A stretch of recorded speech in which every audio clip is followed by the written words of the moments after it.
It's one of the biggest events in North Yorkshire, and people come from far and wide to the craft festival, and we get several thousand people visiting us. I'm a cat!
What could we do to raise funds for the church?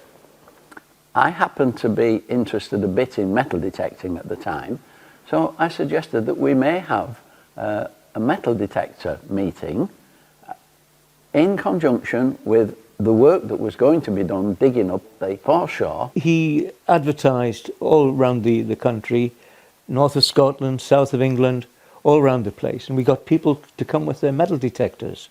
As well as giving them an opportunity to go metal detecting in a historic setting, we thought we ought to plant some seeds of some sort.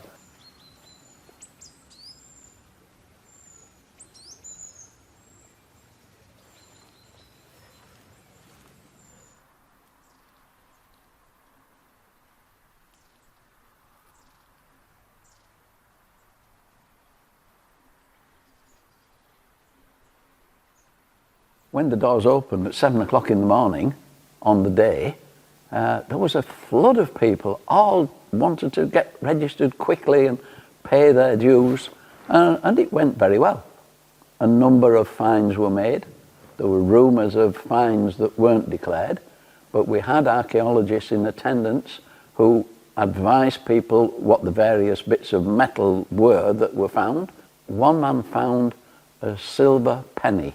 They found these coins, and they found a lot of other coins as well, which went off to the old boys' school, and the idea was that they kept a half of the value of the coins they found, and the rest went to the church. Everybody was delighted. Nobody complained. If there were some people who went away with fines that they didn't declare, they would be happy as well. But the church was happy because we made quite a bit of money out of it.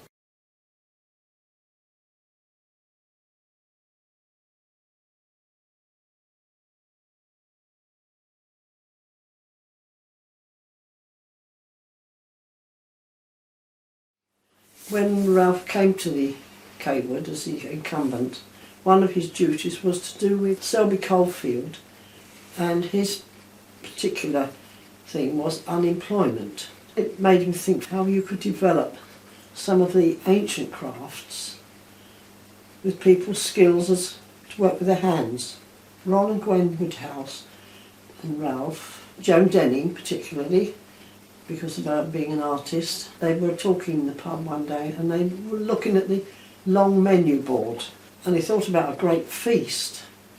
Then he thought, no, we could start thinking about traditional skills. My suggestion was that we have in the village a number of people, in and around the village, a number of people who are very good at various crafts.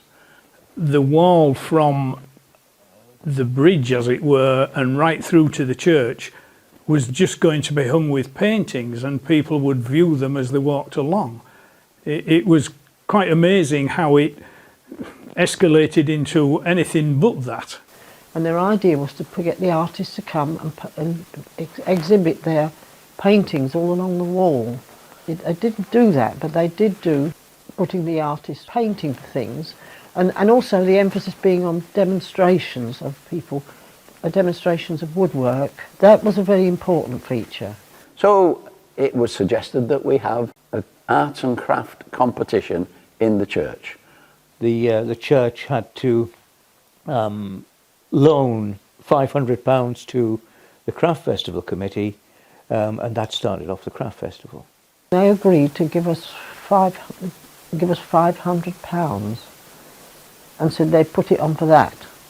And if it doesn't work, we won't lose so much, but if it works, so be it. And it worked. It's like the talent scheme, the biblical talent scheme. The first time, as I remember, it was only in the church. And I don't think the annual craft fair, which grew from that, extended into the vicarage garden on the first occasion. We just cleared out as many pews as we thought to make sufficient room, and laid them on their backs and all sorts to make tables, and I got probably 8 or 10 sheets of plywood from work, and we just laid them on top of pews to make the decking to put the exhibits on.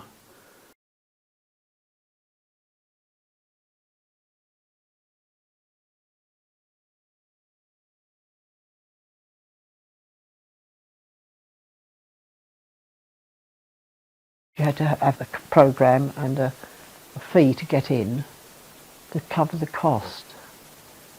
Then of course they had to come and they had to have a cup of tea. So we had ladies, got a group of ladies together who baked, made sandwiches and used the Old Boys School for stall holders and also for refreshments.